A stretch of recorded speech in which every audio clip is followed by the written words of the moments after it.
చిలుకూరి బాలాజీ దేవాలయంలో ప్రధాన అర్చకులు రంగరాజన్ గారి మీద దాడి జరిగిందండి. నిజంగా ప్రతి హిందువు కూడా బాధపడ్డారు. దాని మీద అందరూ కూడా రెస్పాండ్ అవుతున్నారు.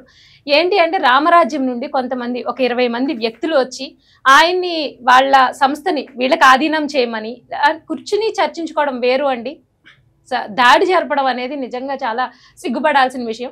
ఆల్రెడీ మనం చూస్తూ ఉన్నాము హిందువుల మీద వేరే మతాల వాళ్ళు దాడి ఇప్పటికే చాలా ఎక్కువగా జరుగుతుంది. ఇటువంటి సమయంలో హిందువుల మీద హిందువుల దాడి అనేది అంటే ఒక హిందువుగా నేను నిజంగా అయితే సిగ్గుపడుతున్నాను. సో దీని గురించి మాట్లాడాలని మీ ముగ్గురిని పిలవడం జరిగింది. మీ అభిప్రాయాలు చెప్పండి సార్. ఫస్ట్ మీరు చెప్పండి, ములుపుడి సత్యనారాయణ గారు. మొట్టమొదటిగా హిందువులందరూ కూడా ఇటువంటి సంఘటనల్ని ఖండిస్తారు ఖచ్చితంగా. కాబట్టి అతను చేసినటువంటి చర్య అనాలోచితమైనటువంటి చర్య.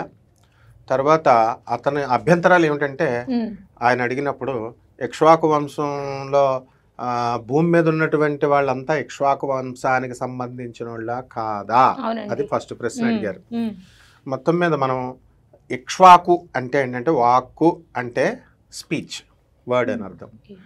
ఇక్షు అంటే షుగర్ కేన్, చెరుకు. అంటే ఆ వంశంలో పుట్టినటువంటి వాళ్ళంతా కూడా మధురమైనటువంటి వాక్కులు మాట్లాడేవారు. అందువల్లనే రామభగవానుడు ఆ వంశంలో పుట్టాడు. రాముడు, దశరథుడు, భగీరథుడు, తర్వాత లవుడు, కుషుడు, ఇట్లా వరుసలో. ఇకపోతే మనకి ఈ జైన మతము హిందూ మతాన్ని కూడా మనం తీసుకున్నప్పుడు వాళ్ళు కూడా ఒప్పుకున్నారనమాట. ఇక్ష్వాకు వంశంలో మనకి కంప్లీట్గా మహావీరుడు కూడా జైన మత ఇక్ష్వాకు వంశానికి చెందినవాడు అని. అలాగే బౌద్ధ మతాన్ని మనం తీసుకున్నప్పుడు గౌతమ బుద్ధుడు కూడా ఇక్ష్వాకు వంశానికి చెందినవాడే. అలాగే ఇంకొక ఆయన ఉన్నాడు, ఆయన పేరు రిషభనాథుడు. ఆయన ఫస్ట్ తీర్థనకారుడు జైనమిజంలో. కాబట్టి ఈ విధంగా మనం ఇక్ష్వాకు వంశం అనేది పెద్దది, దాని నుంచి మనం వచ్చాం. అసలు ఈ ఇక్ష్వాకుడు ఎవరు పిల్లవాడు అంటే మనువు పిల్లవాడు. ఏ మనువు అంటే వైవస్వత మనువు ఇప్పుడు నడుస్తుంది మనకి. ఆయనే ప్రథమ సృష్టి. ఆయన భార్య ఎవరు? శ్రద్ధ. కాబట్టి ఈ శ్రద్ధ మనువు అని అంటాం అనమాట. ఇదంతా కూడా సూర్యవంశానికి చెందినటువంటి వంశం ఇది. కాబట్టి ఆ అబ్బాయి అడిగిన దాంట్లో మరి రంగరాజన్ గారు అవన్నీ వచ్చాయనికి, కాకపోతే మహాపండితులైన, కాకపోతే నర్వస్ ఉంటుంది కదా 20-30 మంది వచ్చినప్పుడు. సో ఆయన మౌనంగా ఉన్నారు. నెక్స్ట్ ఏంటంటే ఈ యొక్క బ్రహ్మ నుంచి విష్ణుమూర్తి నుంచి నాభి నుంచి బ్రహ్మ పుడతాడు.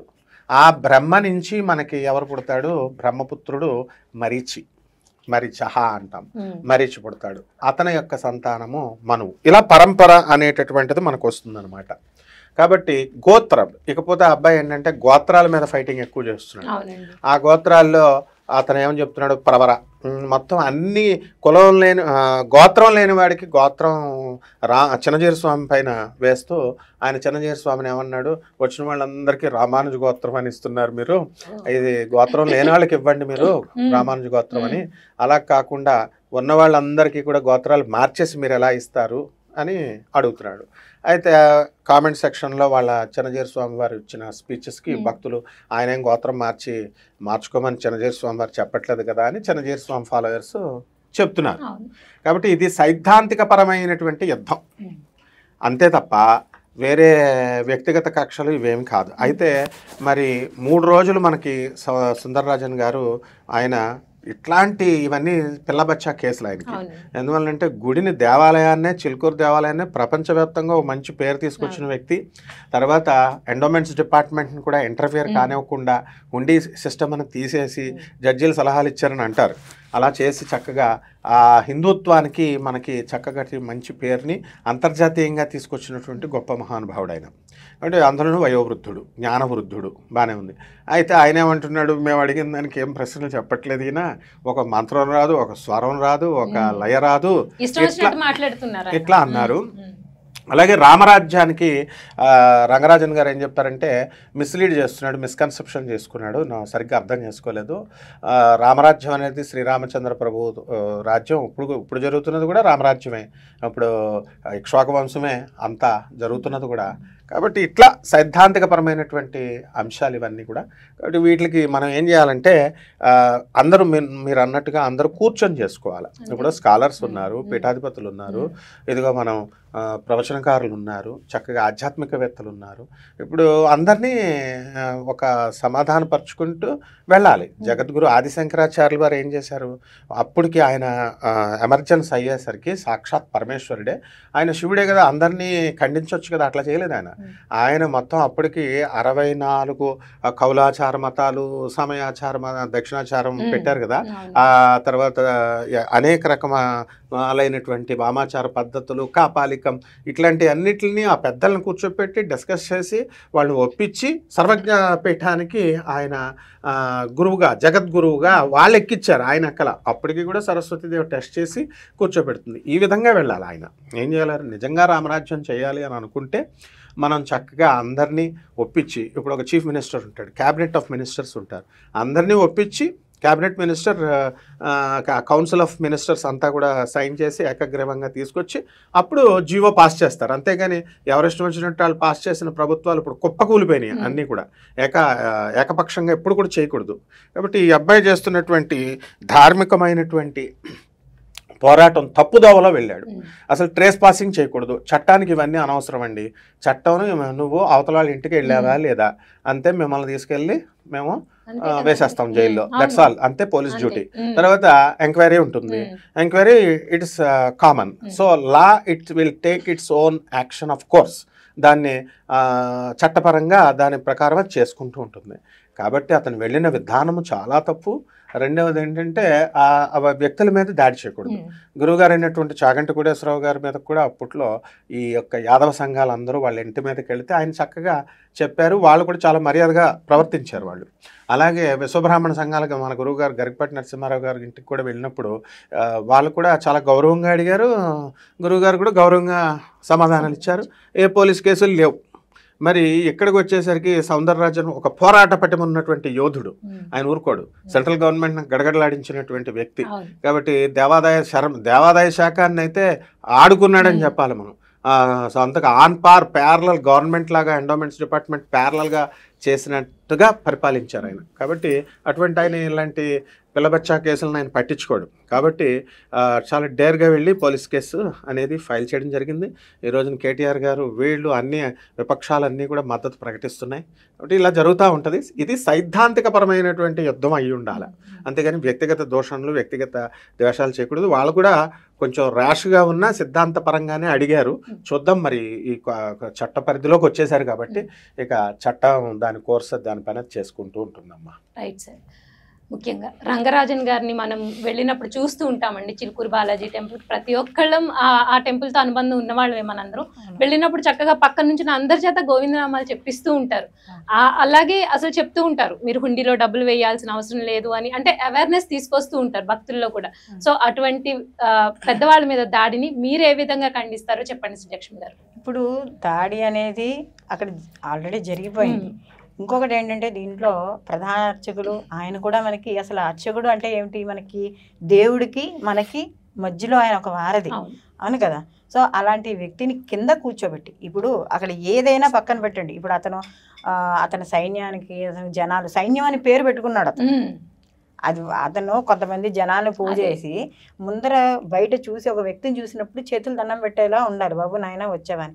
ఆయన కింద కూర్చోబెట్టి, ఆయన చేతులు కట్టుకునేటట్టు కూర్చోబెట్టి, ఈ వ్యక్తి ఎవరైతే ఉన్నాడో వీరరాఘవరెడ్డి, ఆయన కుర్చీలో కూర్చుని కాళ్ళకి చెప్పులు వేసుకుని ఆ కాళ్ళవి ఆయనకి తగిలేటట్టు కూర్చున్నాడు. అవును, అదే నిజంగా అది గౌరవమా? సరే, రామరాజ్యం సంస్థ అనే పేరుతో వచ్చాడు. నిజంగా రామరాజ్యంలో ఇలాంటివి జరుగుతాయా? ఇది వరకు జరిగాయి. మరి ఆయన రాజ్యంలో అలా ఉందా? పెద్దలంటే గౌరవం లేదా? ఆయన రాముడు ఎలా ఉండేవాడు? పెద్దలు ఏం చెప్తే, శాస్త్రం ఏం చెప్పింది, వేదం ఏం చెప్పింది, దాని ప్రకారం నడుచుకునేవాడు రాముడు. కాబట్టి అలాంటి రామరాజ్యానికి పేరు పెట్టుకుని ఆయన పేరులో కూడా వీరరాఘవ అని పేరుండి ఇలాంటి దాడులు చేయడం, అదిలో ఎవరి మీద, ఎవరికి అంటే నేను సహజంగా చెప్పేది ఏంటంటే, అలాంటి అర్చకులు, బ్రాహ్మణుడు, పురోహితులు, వేద పండితులు ఎవరికి కావాలని హాని కూడా చేయరండి. అవును, హాని చెయ్యరు. హాని చెయ్యని వ్యక్తులు నిజంగా వాళ్ళు, ఎందుకంటే నీ కోరిక ఏదైనా ఉన్నా కూడా నీ పొద్దున నీ కోరికను భగవంతుడికి వాళ్ళు చెప్తారు. అంతే కదా, వారిది కదా మనకి. అలాంటి వ్యక్తి మీద వీళ్ళు దాడులు చేయడం అనేది చాలా ఖండించాల్సిన విషయం. రెండు ఏమిటంటే ఇందాక సార్ చెప్పినట్టు వాళ్ళ ట్రస్ట్ కోసం, వాళ్ళు ఏర్పాటు చేసుకున్న ట్రస్ట్ కోసం నువ్వు గౌరవంగా వెళ్ళి అడగాలి, నాకు అవసరం ఉంది, లేదా నాకు ఆర్థిక సాయం కావాలి మీ నుంచి, ఇది వేరు. అంతేగాని ఒక చూస్తే ఎలా ఉందంటే ఒక రౌడీయిజంతో వెళ్ళినట్టుగా ఉంది. అలాగే రెండు వాళ్ళ డ్రెస్ కోడ్స్ కూడా నేనైతే చూశాను. డ్రెస్ కోడ్స్ ఏదో అనకూడదు కానీ విప్లవకారులు వేసుకున్నట్టుగా ఉండి పైన ఒక గంధం కలర్ మామూలుగా వేసుకుంటే రామరాజ్యం దానికి అయిపోతాడా? ఆయన రాముడు అయిపోతాడా? రాముడు ఎప్పుడైనా అలా మాట్లాడా? మనం చదువుకున్న పురాణాల్లో రాముడు అంత పెద్దలంటే గౌరవం లేకుండా ఉన్నాడా? ఏమా కదా. కాబట్టి అది ఖండించాల్సిన విషయం. అంటే ఇది మనకి చూడడానికి చిన్న విషయంలానే ఉంటుంది. నన్ను ఎవరో అడిగారు, నేనేదో పోస్ట్ పెడితే నన్ను అడిగారు నిన్న రాత్రే పోస్ట్ పెడితే, మీరు ఏమైనా వెళ్ళి గొడవను చూసొచ్చారా, ఇలా చెందారా, ఆయన అడిగిన దాంట్లో తప్పే ఉంది, ఇలాంటివి చెయ్యొచ్చా అని చెప్పి మీరు ఏమి తలా తొక్క లేకుండా మీరు పోస్టులు పెట్టకండి అని చెప్పి నాకు కామెంట్ చేశారు ఒకళ్ళు. నిజ నిజాలు తెలుసుకొని చెప్పాలి. నిజ నిజాలు తెలుసుకోవడానికి ఉంది, వీళ్ళకి ఎంత బలుపు కాకపోతే అక్కడ వ్యక్తి వాళ్ళ వచ్చింది CCTVలో మాత్రమే ఫుటేజ్ లో వచ్చాయి. రెండు ఈ ట్రస్ట్ కి సంబంధించిన వాళ్ళు, అంటే రామరాజ్యం ట్రస్ట్ కి సంబంధించిన వాళ్ళు వీడియో తీసి వాళ్ళు రిలీజ్ చేశారు. అవును, ఎంత ధైర్యం ఉంటే వీళ్ళు మన ఏమీ చేయలేరు. వీళ్ళందరూ కూడా సాత్వికులు, ఈ పురోహితులు గాని అర్చులు గాని ఈ వృత్తిలో ఎవరైతే ఉన్నారో వీళ్ళు మన ఎదిరించలేరు, కాబట్టి వీళ్ళు ఎలా చేసినా కూడా మనకి చెల్లిపోతుంది. అంటే ఒక రుబాబు. అవును, అంటే ఇప్పుడు చూడండి మనకి సెకండ్ అంటే నిమిషంలో మనకి ఫేమ్ వచ్చేయాలి. మరి నిజంగా నువ్వు భగవంతుడి సేవ కోసమే లేదా దేని గురించో చేస్తున్న వాడివైతే అడిగే పద్ధతి అది కాదు ఏమా. రెండు ఇంకోటి ఏంటంటే నలుపు వస్త్రాలు ధరించి వచ్చారు. వాడు మాట్లాడిన మాటలు కానీ చేసిన అక్కడ చేష్టలు కానీ వీళ్ళు అనకూడదు కానీ అన్యమతస్థుల నుంచి ఏమైనా మార్పు చెందారా అన్నట్టుగా నాకైతే పర్సనల్గా అనిపించింది. కానీ డైరెక్ట్గా ఉండే హిందువు ఎవడు అలా ప్రవర్తించడు. రెండు, నీ రాముడు నువ్వు పెట్టుకున్న రామరాజ్యంలో రాముడు వేరు, ఆయన పూజిస్తున్న వెంకటేశ్వర స్వామి వేరా? ఇద్దరు ఒకటి కాదా? చాలా మంచి ప్రశ్న. అవును, ఇద్దరు ఒకటేగా. మరి ఒకటే అనే భావన నువ్వు అన్ని పద్యాలు చెప్తున్నప్పుడు ఇద్దరు ఒకటే అనుకున్నప్పుడు ఆయన మీద ఎందుకు ఆ దాడి? వాళ్ళకి ఇవ్వాలంటే ఇస్తారు. ఆయన అడిగింది ఏంటి ప్రశ్న, నువ్వేం చేస్తున్నావు అని అడిగాడు. నేను ఒక 10 రూపాయలు నేను అడిగినప్పుడు నీ 10 రూపాయలు నువ్వు ఎలా ఖర్చు పెడతావు అని అడగడంలో తప్పు లేదు కదా. నేనేమీ చేయను అన్నాడు. నేనేమీ చేయను అన్న దానికి ఆయన ఎందుకు ఇస్తాడు డబ్బులు? ఆయనకేం అవసరం? ఆయన భగవత్ సేవ ఆయన మేనేజ్ చేసుకుంటున్నాడు. ఆయన ఇచ్చే దైనందిక కార్యక్రమాలు ఆయన మేనేజ్ చేసుకుంటున్నాడు. ఓ 20 మందిని వేసుకొని వెనకాల వేసుకుని వచ్చేసి ఆడాలని మగాళ్ళని వేసుకుని వచ్చి నేను రామరాజ్య స్థాపన ఇలా చేసేస్తా అలా చేస్తా, రామరాజ్య స్థాపన ఇలా ఉంటుందా చేస్తే? పైవచ్చి దాంట్లో ఆయన చెప్తుండగానే అతను వీరరాఘవరెడ్డి అతను చెప్తుండగానే విన్నా ఆడవాళ్ళు వచ్చారట. ఆడవాళ్ళు వస్తే చూడండి ఆయనతో చెప్తున్నారు రంగరాజన్ గారితో, ఆడవాళ్ళు కూడా ఇంట్లో చెప్పి వచ్చారు, మేము రాకపోతే మీరు బెంగపడకండి అని. వీళ్ళు ఏమైనా యుద్ధానికి వెళ్తున్నారా? ఏమైనా చావు కత్తులు కటార్లు పెంచుకుని యుద్ధానికి వెళ్తున్నారా? ఎవరిని చంపేసి ఇంటికి తీసుకెళ్ళిపోతారా? ఇప్పుడు నాకైతే ఈ దీంట్లో అనిపించింది ఏంటంటే వాళ్ళు వచ్చిన పద్ధతి తప్పు, అడిగిన పద్ధతి తప్పు. అడిగే పద్ధతి వేరేలా ఉంటుంది. గౌరవంగా అడగచ్చు, సహాయం చేయమని కోరచ్చు, దాంట్లో దోషం ఏమీ లేదు, సహాయం కోరమండంలో దోషం లేదు. కానీ అడిగే పద్ధతి తప్పుగా ఉందమ్మా. దీన్ని ప్రతి హిందువు కూడా ఖండించాలి, లేకపోతే ఇదే అలవాటు అయిపోతుంది. చూడండి ఒక 2 నెలల క్రితం ఇంచుమించు 4 రోజుల క్రితం అంతే ఒక పూజారి ప్రసాదం పెట్టాడు, బయట పిల్లలు ఆడుకుంటున్నారు. అవును, ఇప్పుడు మనం గుళ్ళలోకి వెళ్తాం, ఇది వరకు చిన్నప్పుడు, ఇప్పుడైతే పాషలు వచ్చాయి కానీ ఇది వరకు గుళ్ళోకి వెళ్తే ప్రసాదం కోసం చిన్నపిల్లలు గుళ్ళోకి వెళ్ళి ప్రసాదం పెడతారని చెప్పి, అవునా కదా? ఆ ఉద్దేశంతో ప్రసాదం కాస్త మిగిలిందా ఆడుకుంటున్న పిల్లల కోసం పెట్టాడు. అది తీసుకెళ్లి వాళ్ళ నాన్న దగ్గరికి వెళ్ళాడు, పోని ఊరుకోవాలి. అంతేకాని వెళ్ళి కొట్టడం, నువ్వు తినకపోతే పక్కన పడే, నీకు నమ్మకం లేదు నువ్వు పక్కన పెట్టు, లేదా తినేవాళ్ళు ఎవరైనా నమ్మకం ఉన్న వాళ్ళకి పెట్టు, కానీ వెళ్ళి గుళ్ళు నా కొడుక్కి పెడతావా అని చెప్పి పెట్టారు. మరి ఇలాంటి వాళ్ళు అంతే కదా అండి, కదా పిల్లలందరితో ఆ బాబు కూడా ఒకడు ఉన్నాడు కాబట్టి సామాన్యంగా పెట్టేస్తారు. 2 వెళ్ళి చెప్పాడు, వెళ్ళి ఇష్టం లేకపోతే పక్కన పెట్టు, దానికి పూజారిని ఎందుకు కొట్టడం? ఇది కాకుండా ఇంకో ఈ రోజు పోస్టింగ్ దాంట్లోనే ఇంకోటి వచ్చింది ఏంటి అంటే, మీరు క్యాస్ట్ ని పాయింట్ అవుట్ చేయకండి అన్నారు. ఆయన పేరులోనే ఆయన క్యాస్ట్ ఉంది కానీ మాకు అవసరం లేదు కదమ్మా. ఎవరికి అవసరం ఉంది చెప్పిందరో? హిందుత్వము అంటే అందులో బ్రాహ్మణ, వైశ్యాస, రెడ్డ, రాజా ఇదేం ఉండదు, మొత్తం అంతా కలిపి హిందువులు మాత్రమే. అవునా? అక్కడ ఎవరు పర్టికులర్ గా వాళ్ళ క్యాస్ట్ ని ఎవరు ప్రశ్నించలేదు. ఆయన చేసిన పద్ధతి తప్పు, ఆయన వెళ్ళిన దారి తప్పు. ఆయన చదువుకున్నవాడు, ఎందుకంటే ప్రపంచ విఖ్యాతి పొందింది మనకి చిలుకూరు బాలాజీ అంటే కదా. సో ఆయనకి వేసాల దేవుడు అని కూడా వేరే. సో ప్రతి వాళ్ళు వెళతారు అక్కడ, తీర్చుకుంటారు, ఆయన కోరికలు అలా తీరుస్తాడు. అలాంటి చదువుకున్న వ్యక్తిని, పెద్దవాడిని గౌరవము, ఇంగిత జ్ఞానం లేకుండా, నిజం చెప్పాలంటే మేము తిడితే మళ్ళీ మీరు వచ్చి తిట్టారు అని చెప్పి మా మీద పడతారు, కానీ నిజంగా సుంటలు వీళ్ళంతా. వెళ్ళిన 25 మందో 20 మందో ఎంతమంది అయితే వెళ్ళారో వాళ్ళందరికీ కూడా కనీస కర్టసీ, ఒక అవతల పెద్ద మనిషితో మాట్లాడుతున్నామని కానీ ఏమీ లేకుండా దాడి చేయడం అనేది చాలా పొరపాటు. ఇప్పటికైనా వాళ్ళు ఆ పొరపాటుని వాళ్ళు తెలుసుకోవాలి, హిందువులు కూడా మేలుకోవాలి. పక్క మతాల్లో చూడండి, ఏదైనా చిన్న అంటే డబ్ డబ్ డబ్ వచ్చేస్తారు, మనందరినీ ఎగబడతారు. మన వాళ్ళు ఎందుకు ఏకం కావట్లా? భయం, పిరిగితనం. అవతల వాడు వచ్చి ఏం చేసేస్తాడో, ఏం చెందేస్తాడో అని పిరిగితనం. నలుగురు కలిసి వెళ్ళండి, ఎవడేం పిగుతాడు? ఎవ్వరూ ఏం చేయలేరు. నేను అన్నది మనలో మనకి చైతన్యాన్ని రావాలి. రాకపోతే ఇలాంటి దాడులు కాదు, ఇప్పుడు పురోహితులు మీద రేపేళ్లలో ఒక దాడి చేస్తారు. ఇదే అలవాటు అయింది అనుకోమ్మా, రేపేళ్లలోకి వస్తారు. ఒకరిని చూసి, ఇప్పుడున్న రోజుల్లో ఏంటంటే ఒకరిని చూసి ఒకరికి ఫ్యాషన్ అయింది, చెడు నేర్చుకోవడం. అది కూడా అదే చెడు నేర్చుకోవడం. అదొక అంటే ఏంటంటే మనం చూసేటప్పటికి అబ్బా మనం చూసే భయపడుతున్నారు, ఆ గజగజ వణికిపోతున్నారు ఇలా అనుకుంటే అదొక పెద్ద గొప్ప. కాబట్టి దీన్ని ఆయన మీద దాడి అనేది చాలా బాధాకరం. నిజం చెప్పుకోవాలి, ప్రతి హిందువు కూడా ఎవరికైనా కాస్త థాట్, మన భగవంతుడు ప్రతి వాడికి విచక్షణ జ్ఞానం ఇచ్చాడు, లేకుండా ఏమీ లేదు. ఆ విచక్షణ జ్ఞానం మనకుంటే ప్రతి వాడు కూడా దీని మీద స్పందించాలి. స్పందించినప్పుడే ఇది వీడు హిందూ వ్యతిరేకి, నేనైతే ఖచ్చితంగా చెప్తున్నాను. నిజమైన హిందువు కాదు, హిందూ వ్యతిరేకి. అంటే ఎలా ఉంటుందంటే ఒక ఫేమ్ వచ్చే వరకు ఒకలా ఉంటుందమ్మా, అంటే వాళ్ళు బయట నలుగురు తెలిసే వరకు ఒకలా ప్రవర్తిస్తారు.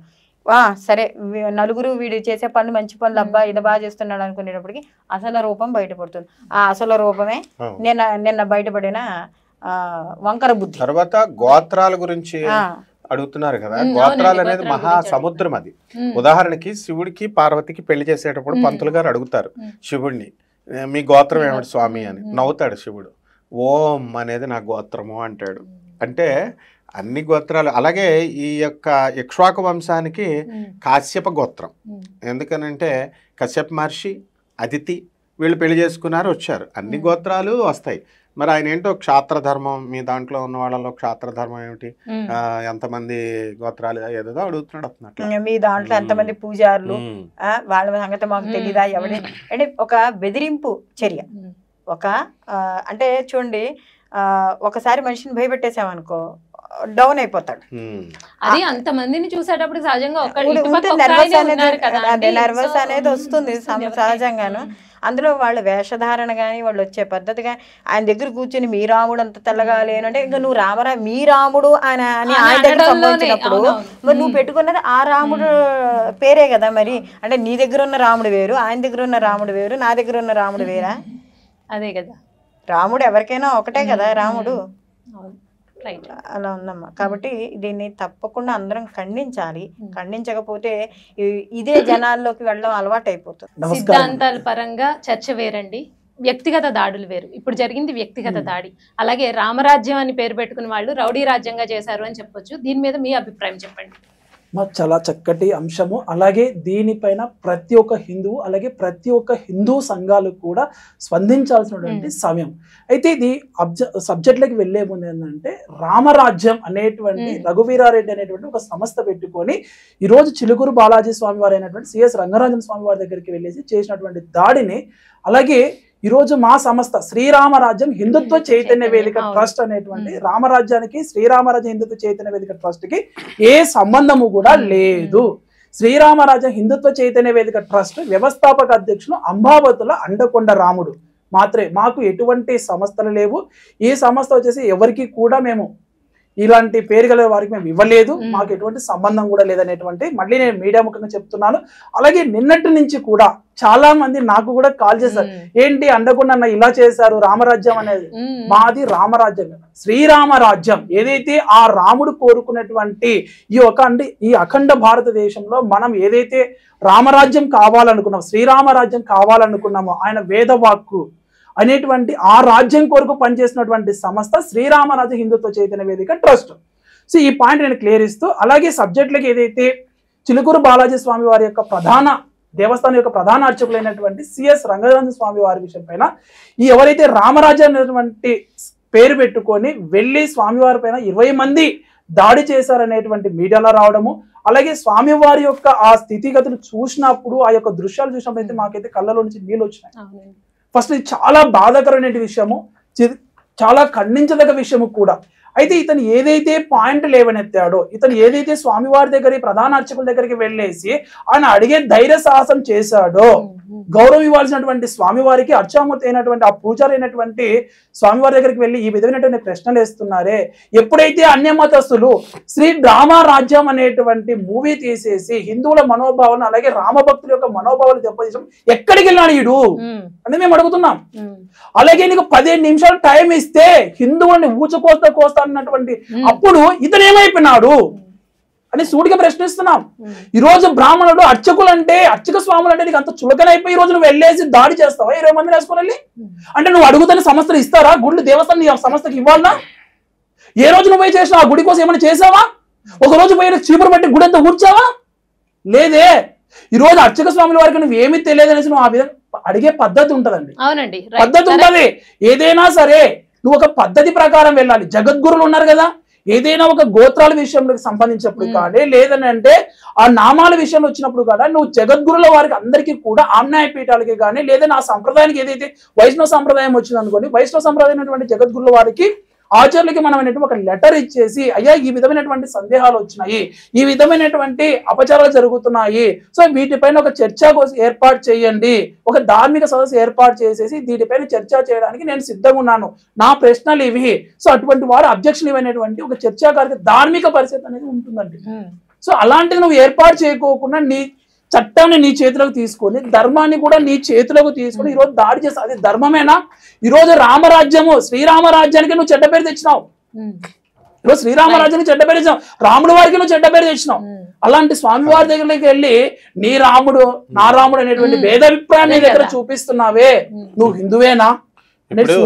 ఈ మధ్యన ఒక ఫ్యాషన్ అయిపోయింది, క్రైస్తవులు ఎక్కడి నుంచి వలస వస్తున్నారని అంటున్నారు కదా మీరు, హిందువులు మీరు వలస రావడం లేదా అని చెప్పేసి మీరు వలస రాలేదా అని ఆర్యులు అనార్యులు వీడేదో పెద్ద యూపీఎస్సీ స్టూడెంట్ లాగా ఏదో ఒక క్వశ్చన్ అడుగుతున్నాడు. అలాగే వీళ్ళు కూడా గోత్రాలు అన్ని కులాల్లోనూ ఉంటాయి, ఋషులందరూ ఒకటే. మనకి గోత్రాలు అనేవి ఎలా వస్తాయో చెప్తా.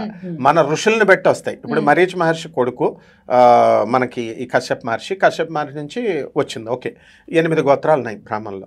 ఆ తర్వాత రాను గోత్రాలు పెరిగినాయి. ఇప్పుడు 49 గోత్రాలు నడుస్తున్నాయి. ఇట్లా అన్ని గోత్రాలలో కూడా మనం గురు పరంపరగా కూడా గోత్రాలు వస్తాయి. మీ గురువుని బట్టి గోత్రాలు వస్తాయి. ఇప్పుడు ఈ మనువు అనేటటువంటి వాడు అతను ఏం చేస్తున్నాడు, ఇక్ష్వాకుడు గురువు ఎవరు? మనువు గురువు ఎవరు? వాళ్ళ తండ్రి. అలా వాళ్ళ తండ్రి పరంపరగా గురు పరంపరగా గోత్రాలు వస్తాయి. ఇదేదో పెద్ద టాపిక్ లాగా ఏది దానికి గోత్రాలు తెలుసా అని అతన్ని అడుగుతుంటే అతను ఏం చెప్తాడు, అందువల్లనే మా అందాల రాముడు అండకొండ రాముడు లాంటి వాళ్ళు కరెక్ట్ మొగుడు అనమాట. ఈ గోత్రాల విషయంలో భద్రాచలం సీతారాముల వారి దేవస్థానంలో ఈ గోత్రాల విషయం కూడా ఒక ఇష్యూ నడుస్తా ఉంది. సో ఇక్కడ దానికి ఆచార్యుల వారు ఉన్నారు, చెనిజార్ స్వామి వారు దానిపైన కూడా చేస్తున్నారు, దానికి తగ్గట్టుగా సమాధానం కూడా చెప్తూనే ఉన్నారు. కానీ ఇతను వచ్చేసి దీన్ని ఏ విధమైన ఏ కోణంలో తీసుకోవాలి, ఇతను ఏదైతే రంగరంజన స్వామి వారి దగ్గర దాడి చేశారు, ఈ దాడిని మనము అతను వెనకలో ఉన్నటువంటి ఉద్దేశం ఏమిటి అనేటువంటి హిందూ సమాజం తెలుసుకొని, అలాగే ఇలాంటి వారు ఒకవేళ ఇలా దాడి చేయడం అనేది చాలా బాధాకరం, అలాగే తప్పు కూడా. సో అతను గనక ఒకవేళ ఏదైనా నీకు డబ్బులు కావాలి అడిగితే నీకు అవసరం ఉంటే గౌరవప్రదంగా వెళ్ళి మర్యాద పూర్వకంగా అడగాల్సినటువంటి అవసరం నీకు ఉంది. ఎందుకు? నీకు అవసరం ఉంది కాబట్టి. అతను ఇస్తారా లేదా అనేటువంటి ఆయన ఇష్టం, స్వామివారి ఇష్టం.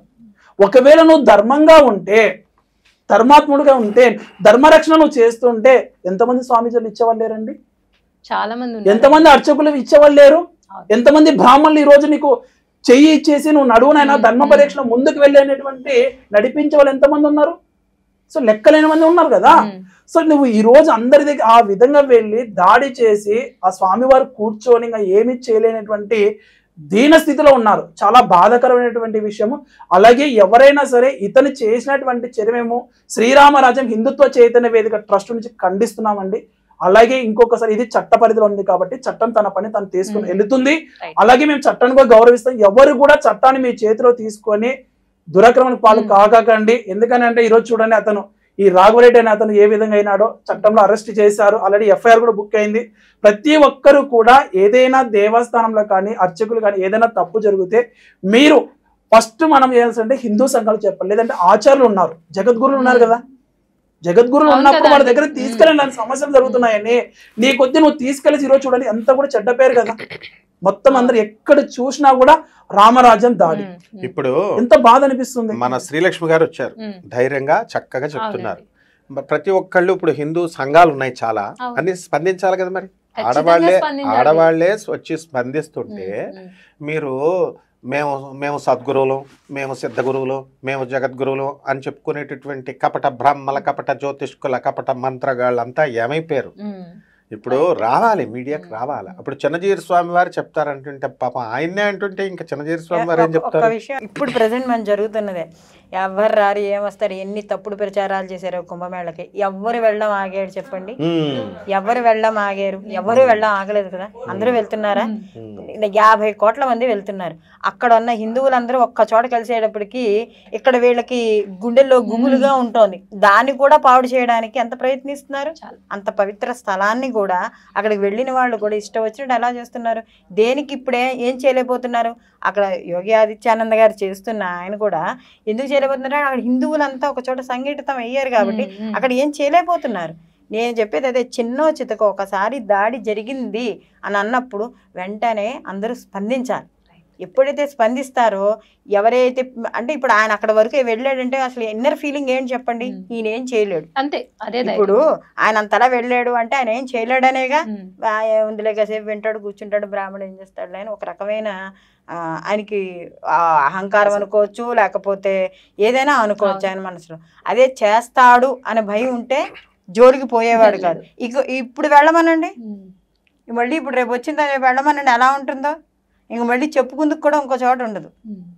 అదే ఇతను క్రైస్తవులు శివుడిని, శివలింగాన్ని ఎంత దారుణంగా మాట్లాడి ఇతను పోయి ఏమన్నా అక్కడ పోయి చేశాడా? ఏదైనా మాట్లాడా? వాళ్ళని ఖండించాడా? వాళ్ళ ఇంటికి వెళ్ళాడా? అలాంటి వీడియోలు ఏమైనా చూసామనా? లేదు. ఇలా స్వామివారి దగ్గరికి ఎందుకు వెళ్ళారు? సో మనం హిందువులం అండి, మనం సంప్రదాయాన్ని పెద్దలకి అనేటువంటి గౌరవం ఇవ్వాలి ఫస్ట్.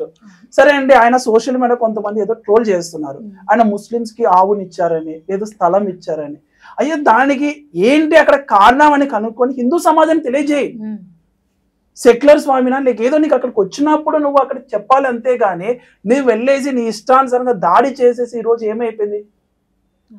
ఇవన్నీ కూడా అసత్యాలనేది తీసుకొని వెళ్ళేసి నువ్వు ఏదో నీ చేతిలో తీసుకొని ఆ డ్రెస్ కోడ్ కానీ అదేమన్నా నక్సలైట్లా అంటే రేపటి రోజున చూడండి, హిందువులు అంటే ఈ విధమైనటువంటి దాడి వాళ్ళే కొట్టుకొని చేస్తున్నారని బయట మతస్థులకి మనం లోకవమా?